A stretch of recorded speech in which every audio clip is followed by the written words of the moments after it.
And me, Gabby from GoNaturalEnglish.com, and we're here together for a really special series to share with you guys. Just kind of relaxed conversation. Hi, Shayna. Hey, Gabby. I'm so happy to be here because Yeah. we're almost neighbors, right? We are almost neighbors now. Maybe you guys know we were traveling, living abroad, but now we're both living in the U.S. I'm in New York City. We're both in New York City right now. You're nearby.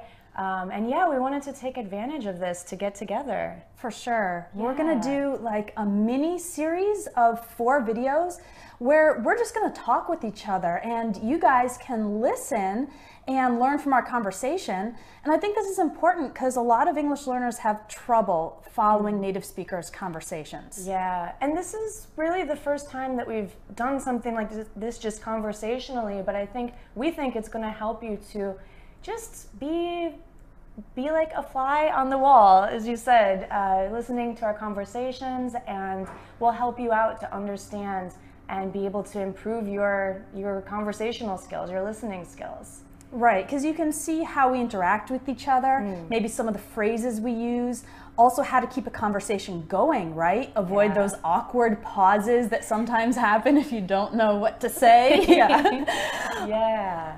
No, we're gonna do 4 videos each Friday from today, starting today, and then the next 3 Fridays. So it's gonna be really great. You guys will get to know us a little more. We'll get to know each other a little more. Get to know you a little more as you leave your comments and as you let us know what you think of this series. It'll be really great to interact. Sweet. Yeah. So, Gabby, I'm curious, why do you think so many English learners struggle with conversations? Like they might listen to teachers and I get a lot of students who write to me and say, "Teacher, I understand you, but when I watch a movie or when I listen to some native speakers, I can't follow the conversation." Yeah, I think it's because if you think about where you learned English, you maybe learned in a classroom, and that's different.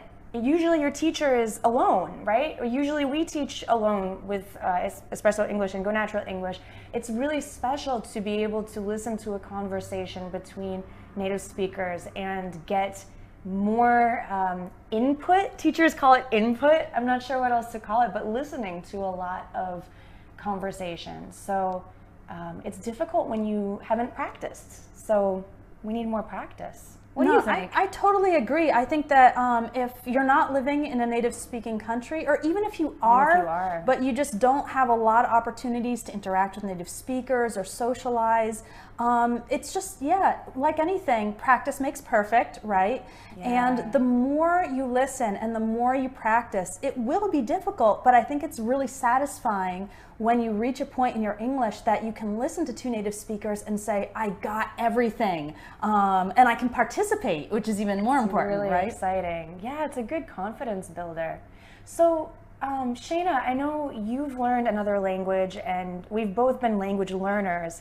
How have you improved your conversational skills in your second language?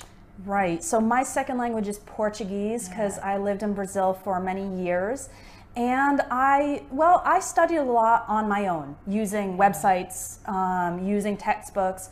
But when I went to Brazil, I had to put it into practice. I was just forced. I was put in a situation where I had no other choice, right? Right. I think English learners can do that if they join a conversation exchange or talk with a teacher on italki. But from the beginning, from my first day in Brazil, I had to be saying, "Hello, how are you?" in Portuguese, and I couldn't just be shy and not say anything. And so that really helped me just start to use it in everyday life. And I do remember struggling a little bit with feeling like my Portuguese was very simple for a while. I could say the basic stuff, but I couldn't really express my thoughts. And it did take a while and just more, like you said, more input, more practice.